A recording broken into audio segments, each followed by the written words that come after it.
Greetings everyone. நம்ம daily competitive exam point of வியூல Hindi news paper பார்த்துட்டே இருக்கோம். இன்னைக்கு என்ன இம்பார்ட்டன்ட் ஆர்டிகல்ஸ் இருக்குது அப்படிங்கிற பார்ப்போம். ஸோ ஃபர்ஸ்ட் பேஜில் நமக்கு இம்பார்ட்டண்ட்டாக எதுவும் இல்லை. ஸோ அடுத்தடுத்து பார்த்தோம்னா நமக்கு தமிழ்நாடு ரிலேட்டடாக நமக்கு ஒரு திங் இருந்துச்சு. ஸோ இதை வந்து நம்ம ப்ரிலிம்ஸ் பாயிண்ட் ஆஃப் வியூவில் ஃபேக்சுவல் இன்ஃபர்மேஷன்ஸை மட்டும் எடுத்துக்கலாம். ஓகேவா? ஸோ தமிழ்நாடு அசம்பிளியோட ஸ்பீக்கர்ஸை பற்றி கொடுத்துருக்காங்க. தமிழ்நாடு அசம்பிளியிலேருந்து எந்த ஸ்பீக்கர் ஃபர்ஸ்ட் டைமாக வெளியே போயிருப்பாங்க, ரிசைன் பண்ணிட்டு போயிருப்பாங்க, எந்த ஸ்பீக்கரை ரிமூவ் பண்ணியிருப்பாங்க, அந்த மாதிரியான விஷயங்களை கொடுத்துருந்தாங்க. ஸோ அந்த வகையில் பார்க்குறப்போ முதல்ல பார்த்தோம்னா தமிழ்நாடு அசம்பிளியில் ஸ்பீக்கர் அப்படின்னு எடுத்துக்கிட்டோம்னாலே நமக்கு ஸ்பீக்கர் எப்பயுமே வந்து பெர்மனண்டாக தான் இருப்பாங்க. தமிழ்நாடு அசம்பிளியில் அடிக்கடி மாறலாம் மாட்டாங்க. அந்த மாதிரி இருக்கப்போ ஃபஸ்ட்டு ஒரு சில பேர் தான் வந்து போஸ்ட்டை கொடுத்துட்டு அந்த ஒரு ஸ்பீக்கர் பதவியை விட்டுட்டு வேற ஒரு பதவிகளுக்கெல்லாம் போயிருப்பாங்க. சில பேர் அமைச்சர்களாக கூட ஆயிருப்பாங்க. அந்த வகையில் ஜே சிவசண்முகம் பிள்ளை அப்படிங்கிறவங்க Tamil Nadu first speaker belonging to scheduled caste அப்படிங்கிறத கொடுத்துருக்காங்க. ஓகேங்களா? ஸோ சிவசண்முகம் பிள்ளை ஷெட்யூல்டு காஸ்ட்லேருந்து வந்து ஃபர்ஸ்ட் ஸ்பீக்கராக இருக்காரு. அவரை நம்ம தெரிஞ்சுக்கிறோம். 1955 அவர் அந்த பதவியை விட்டுட்டு யூபிஎஸ்சியில் ஒரு பதவிக்கு வந்து போயிருப்பார். சரிங்களா?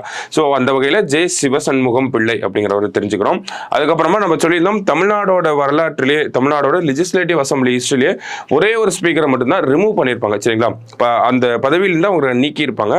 அது யார் அப்படின்னு பார்த்தோம்னா நமக்கு KA மதியழகன் அப்படின்னு சொல்லக்கூடிய அவரை தான் அந்த ஸ்பீக்கர் பதவியிலேருந்து ரிமூவ் பண்ணியிருப்பாங்க. எப்போ அப்படின்னு பார்த்தோம்னா டிசம்பர் 1972 வந்து ரிமூவ் பண்ணியிருப்பாங்க. அந்த டைமில் தான் நமக்கு DMK ADMK அந்த எம்ஜிஆர் தலைமையில் புதுசாக ஒரு கட்சியும் ஆரம்பிச்சிருக்கும். ஸோ அதனால ஏற்பட்ட அரசியல் குழப்பங்கள்னால KA மதியழகன் அப்படிங்கிறவங்கள பதவி நீக்கம் செஞ்சிருப்பாங்க. சரிங்களா? So only speaker from Tamil Nadu to be remove from office அப்படின்னு கேட்டாங்கன்னா நமக்கு KA மதியழகன் அவர் தான் சரியான ஆன்சர். டிசம்பர் 1972. ஸோ அது ரெண்டு மட்டும் நமக்கு அவர் அடுத்தது என்ன கொடுத்துருப்பாங்கன்னா மதியழகன் அவர்களை எப்படி பதவி நீக்கம் செஞ்சாங்க, என்ன மாதிரியான அரசியல் காரணங்கள் இருந்துச்சு அப்படிங்கிற கொடுத்துருப்பாங்க. ஸோ அவ்வளோலாம் நமக்கு தேவையில்லை. சரிங்களா?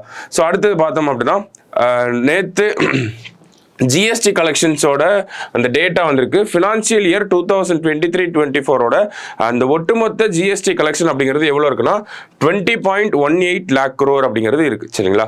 ஸோ அந்த ஒரு டேட்டாவை நம்ம தெரிஞ்சுக்கிறோம். மற்றபடி ஆர்டிகல்ஸில் பார்த்தோம்னா நமக்கு காசா வாரை பற்றி கொடுத்துருக்காங்க, இஸ்ரேல் ஹமாஸ். ஸோ அது தேவையில்லை. அதே மாதிரி நமக்கு யூஎஸ்ல நடக்கக்கூடிய விஷயங்கள், யூஎஸ் வந்து இஸ்ரேல் காசால என்ன பண்ணிட்டு இருக்காங்க அப்படிங்கிற அந்த ஒரு பாயிண்ட் ஆஃப் வியூ.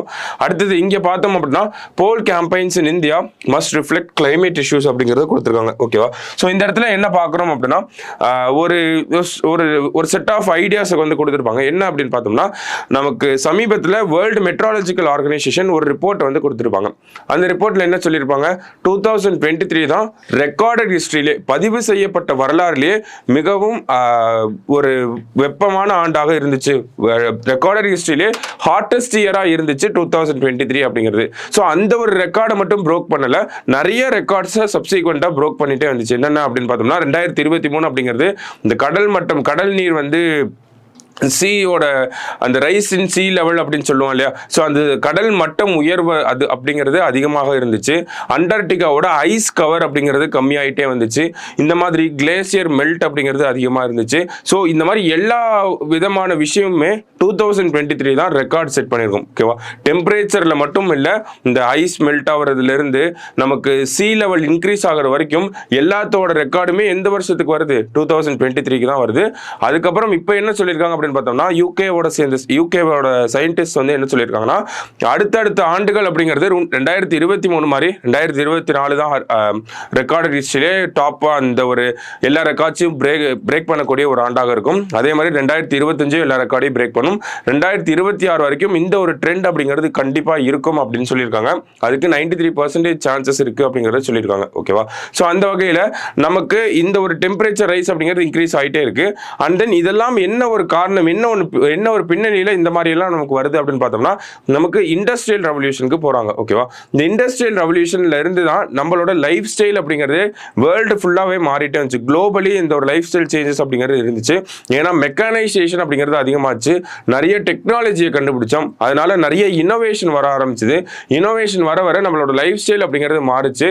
ஆனா இதெல்லாம் அட் த காஸ்ட் ஆஃப் அப்படின்னு சொல்லுவாங்களா, அதெல்லாம் என்ன ஒரு விஷயத்தினால அப்படின்னு பார்த்தோம்னா நமக்கு என்விரான்மெண்ட் டீக்ரேட் பண்ணி தான் நம்மளோட லைஃப் ஸ்டைல் அப்படிங்கிறது நல்லா ஆகிட்டே வந்துச்சு. குறிப்பாக சொல்லணும்னா இந்த கோல், பெட்ரோலியம் இந்த மாதிரியான ப்ராடக்ட்ஸை யூஸ் பண்ணி நம்ம என்விரான்மெண்ட்டை டீக்ரேட் பண்ண ஆரம்பித்தோம். என்விரான்மெண்ட் ரொம்ப டீக்ரேட் ஆக ஆரம்பிச்சது. அந்த வகையில் தான் என்ன ஆச்சு, நமக்கு என்விரான்மெண்ட்டை பாதுகாக்கணும் அப்படிங்கிற ஒரு கான்சியஸ்னஸ் அதுக்கப்புறமா தான் ரொம்ப லேட்டர் ஸ்டேஜில் தான் வந்துச்சு அப்படிங்கிறத சொல்கிறாங்க. ஸோ அந்த லேட்டர் ஸ்டேஜில் வந்ததுக்கப்புறம் தான் இந்த மாநாடுகள், காப் மாநாடுகள் போன்ற விஷயங்கள்லாம் உருவாக ஆரம்பிக்குது.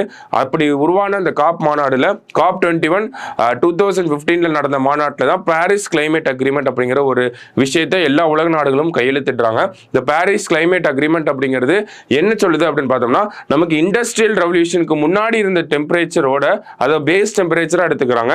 அதிலிருந்து இப்போதைக்கு இருக்கக்கூடிய இந்த குளோபல் வார்மிங் அப்படிங்கிறது 2 டிகிரி செல்சியஸ் வரைக்கும் இன்க்ரீஸ் ஆகலாம். ஆனால் மேக்ஸிமம் 1.5 டிகிரி செல்சியஸ்குள்ளேயே நம்ம லிமிட் பண்ணி ஆகணும் அப்படிங்கிறது சொல்றாங்க. ஓகேவா? ஸோ அப்போ இண்டஸ்ட்ரியல் ரெவல்யூஷன் டைம் பீரியட்ல இருந்து இப்போ வரைக்கும் டெம்பரேச்சர் அப்படிங்கிறது ஒரு 2 டிகிரி செல்சியஸ் வந்து இன்க்ரீஸ் ஆகிக்கலாம். ஆனால் மேக்ஸிமம் 1.5 டிகிரி செல்சியஸ்குள்ள நம்ம கட்டுப்படுத்தணும். அதுதான் அந்த கிளைமேட் பாரிஸ் கிளைமேட் டீலில் வந்து சொல்லியிருப்பாங்க. 2015 சைன் பண்ண அந்த பாரிஸ் கிளைமேட் டீலில். ஆனால் என்ன சொல்லியிருக்காங்க, 1.5 டிகிரி செல்சியஸ்குள்ள கட்டுப்படுத்தியே ஆகணும் அப்படிங்கிறது சொல்லியிருக்காங்க. 2 டிகிரி செல்சியஸை தாண்டக்கூடாது அப்படிங்கிறது சொல்லியிருக்காங்க. அப்போ 1.5 டிகிரி செல்சியஸ்னு ஒரு லிமிட் இருக்கு. ஆனால் 2023 நமக்கு 1.45 டிகிரி செல்சியஸ் அளவுக்கு வந்துருச்சு. ஓகேங்களா? அப்போ 2024 கண்டிப்பா 1.5 டிகிரி செல்சியஸை பிரீச் பண்ணிரும் அப்படிங்கிறத எதிர்பார்க்குறாங்க. ஆல்ரெடி நமக்கு இப்போயே சம்மர் எவ்வளோ ஹாட்டாக இருக்குது அப்படிங்கிறது நமக்கு தெரியும். ஓகேவா? ஸோ இந்த வகையில் நமக்கு பாரிஸ் அக்ரிமெண்ட் அப்படிங்கிறத நம்ம ரொம்ப லேட்டாக போட்டுட்டோமோ அந்த மாதிரியான டவுட்ஸ் எல்லாம் நிறைய உலக நாடுகளுக்கு வர ஆரம்பிச்சிருச்சு. ஏன்னா இந்த பாரிஸ் கிளைமேட் அக்ரிமெண்ட் அப்படிங்கிறது ஒரு லீகலி பைண்டிங் டாக்குமெண்ட். எல்லா நாடுகளும் அதை கட்டாயம் செயல்படுத்தி ஆகணும். அதுதான் அந்த லீகலி பைண்டிங் அப்படிங்கிற வார்த்தைக்கு மீனிங் என்னன்னா, எல்லா நாடுகளும் அந்த அக்ரிமெண்ட்ல கையெழுத்திட்ட எல்லா நாடுகளும் அதை கட்டாயம் செயல்படுத்தி ஆகணும். அந்த வகையில் இந்தியாவும் நிறைய திட்டங்களை வந்து கொண்டு வந்திருக்காங்க. நம்ம வந்து நேஷனல் சோலார் மிஷன் அப்படிங்கிறத கொண்டு வந்திருக்கோம். பவர் செக்டார்ல நிறைய ரிஃபார்ம்ஸை வந்து பண்ணிட்டு இருக்கோம். அதே மாதிரி national green hydrogen, green ammonia அந்த மாதிரியான பாலிசி எல்லாம் கொண்டு வந்து நம்மளும் ஆல்டர்னேட்டிவ் ரிசோர்சஸ் நோக்கி போயிட்டு இருக்கோம். சமீபத்தில் கூட சூரியோதய யோஜனா அப்படிங்கிறத கொண்டு வந்திருந்தோம். இந்த மாதிரி ஆல்டர்னேட்டிவ் எனர்ஜி ரிசோர்சஸை நோக்கி போயிட்டு இருக்கோம். ரினியூவபிள் எனர்ஜி ரிசோர்சஸ் நோக்கி போயிட்டு இருக்கோம். ஓகேங்களா? ஸோ இந்த வகையில் இருக்கப்போ நமக்கு இன்னமும் இம்பார்ட்டன்ஸ் அப்படிங்கிறது அதிகமாக கொடுக்கப்படுறது இல்லை அப்படிங்கிறத சொல்றாங்க. ஏன்னா நமக்கு 2050 உலக நாடுகள் எல்லாமே அந்த நெட் ஜீரோ அப்படிங்கிற விஷயத்தை அச்சீவ் பண்ணணும்னு சொல்லியிருக்காங்க. இந்தியா 2070 நெட் ஜீரோ அப்படிங்கிறத அச்சீவ் பண்ணணும். அந்த மாதிரிலாம் ஒரு அம்பிஷியஸ் டார்கெட் வந்து இருக்கப்போ நம்ம வந்து கவர்மெண்ட்ஸ் எல்லாருமே ரொம்ப முக்கியத்துவம் கொடுக்கணும் அப்படின்னு சொல்றாங்க. அப்ப கவர்மெண்ட்ஸ் முக்கியத்துவம் கொடுக்கணும்னா, அரசாங்கங்கள் முக்கியத்துவம் கொடுக்கணும்னா, அந்த அரசாங்கத்தை அமைக்கக்கூடிய அரசியல் கட்சிகள் வந்து முக்கியத்துவம் கொடுக்கணும். அப்ப அந்த மாதிரி இருக்கக்கூடிய அரசியல் கட்சிகள்லாம் அவங்க இப்ப தேர்தல் காலமா இருக்கு. அந்த தேர்தல் காலத்திலே மக்கள்கிட்டையும் அந்த அரசியல் பிரச்சாரங்கள் அப்போ இந்த மாதிரியான கிளைமேட் சார்ந்த பிரச்சனைகளை பத்தி எடுத்து சொல்லணும் அப்படிங்கறத சொல்றாங்க. அதான் என்ன சொல்றாங்க, போல் கேம்பெயின்ஸ்ல கிளைமேட் இஷ்யூ பத்தி பேசணும் அப்படிங்கறத சொல்றாங்க. ஓகேவா? சோ அரசாங்கங்களை அமைக்கக்கூடிய அரசியல் கட்சிகள், அந்த அரசியல் கட்சிகள் எல்லாருமே வந்து இந்த கிளைமேட் சார்ந்த விஷயங்களை பிரச்சாரத்திலையும் கொண்டு வரணும். அவங்களோட அரசியல் கட்சிகளோட கொள்கைகளையும் கொண்டு வரணும். அப்பதான் அந்த அரசியல் கட்சி கொள்கையா இருக்கிறது அவங்க அரசாங்கமா மாறினா அது அரசாங்கத்தின் கொள்கையாகவும் இன்னும் நல்லா டெவலப் பண்ண முடியும் அப்படிங்கறத சொல்லியிருப்பாங்க. ஓகேவா? சோ அந்த ஒரு விஷயத்தை தான் இந்த ஆர்டிகல் எக்ஸ்பிளைன் பண்ணிருப்பாங்க. ரொம்ப பேசிக்கா தான் இருந்துச்சு. ஒவ்வொரு டாட்டா கனெக்ட் பண்ணிட்டு வந்து கடைசியா நமக்கு பொலிட்டிக்கல் பார்ட்டிஸ்ல வந்து முடிச்சிருப்பாங்க. சரிங்களா? ஸோ ஜஸ்ட் ரீட் பண்ணி வச்சுக்கோங்க. பட் ஸ்டில் இந்த ஐடியா அப்படிங்கிறது நமக்கு ரொம்ப இம்பார்ட்டண்டா இருக்கு. அரசியல் கட்சிகள் நினைச்சா மட்டும்தான் அது லார்ஜ் ஸ்கேலா மக்கள் கிட்ட கிளைமேட் சேஞ்சஸை பத்தி நமக்கு சொல்லித்தர முடியும். சரிங்களா? சாமானிய மக்களையும் போய் சென்றடைய முடியும். இந்த கிளைமேட் சேஞ்ச் அப்படிங்கிற டாபிக் அதுக்கு ஒன் ஆஃப் த ரூட்டா இருக்கிறதா நமக்கு பொலிட்டிக்கல் பார்ட்டிஸ் நம்ம நினைச்சு பாருங்க. ஒரு மிகப்பெரிய கூட்டத்தில் இந்த கிளைமேட் சேஞ்சை பற்றி நம்ம முதல்வர் அவர்களோ இல்லை பிரதமர் அவர்களோ பேசுகிறாங்க அப்படின்னா அது எவ்வளோ பெரிய ரீச் இருக்கும், எவ்வளோ பெரிய இம்பாக்டை கிரியேட் பண்ணும் அப்படிங்கிறது. ஸோ அந்த ஒரு விஷயத்தை தான் இவங்க சொல்ல வராங்க. சரிங்களா? அரசியல் கட்சிகள் இந்த கிளைமேட் இஷ்யூ வந்து எடுத்து பேச ஆரம்பிக்கணும் அப்படிங்கிறத சொல்லியிருப்பாங்க. ஓகேவா? ஸோ இது ஒரு ஆர்டிக்கல், இது ஒரு ஐடியாவாக இருந்துச்சு நமக்கு. ஸோ அடுத்த கட்டமாக பார்க்குறப்போ நமக்கு மற்றபடி செய்திகள் அப்படிங்கிறது இன்னைக்கு ரொம்ப கம்மியாக தான் இருந்துச்சு. சரிங்களா? ஸோ இந்த இடத்துல நம்ம எக்கனாமிக்ஸ் பிஸ்னஸ் பேஜில் நம்மளோட டெமோகிராஃபிக் டிவைடண்ட்டை பற்றி சொல்லியிருக்காங்க. என்ன சொல்லியிருக்காங்க அப்படின்னு பார்த்தோம்னா, நமக்கு தெரியும் டெமோகிராஃபிக் டிவைடண்ட்டை வச்சு பார்க்குறப்ப இந்தியா தான் வேர்ல்டுலேயே யங்கஸ்ட் நேஷனாக வந்து இருக்கும். ஓகேவா? ஸோ இந்த யங்கஸ்ட் நேஷனாக இருக்கும், நிறைய யங்ஸ்டர்ஸ் வந்து இருக்காங்க.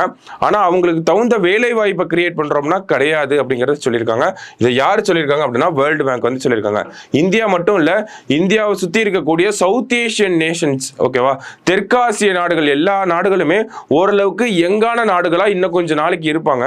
ஆனால் அந்த யங் பொட்டன்ஷியலை வந்து யூஸ் பண்ணிக்கிறாங்களா அப்படின்னு கேட்டால் அவங்க தேவையான அளவுக்கு அந்த யங் பொட்டன்ஷியலை யூஸ் பண்ணிக்கிறது இல்லை. இது வந்து அவங்களுக்கு பிற்காலத்தில் பெரிய ஆபத்தாக வந்து முடியும். ஏன்னா யங்ஸ்டர்ஸ் அதிகமாக இருக்கப்ப நிறைய ஜாப்ஸ் கிரியேட் பண்ணணும். அப்படி ஜாப்ஸ் கிரியேட் பண்ணுறாங்களா அப்படின்னு கேட்டால் கிடையாது.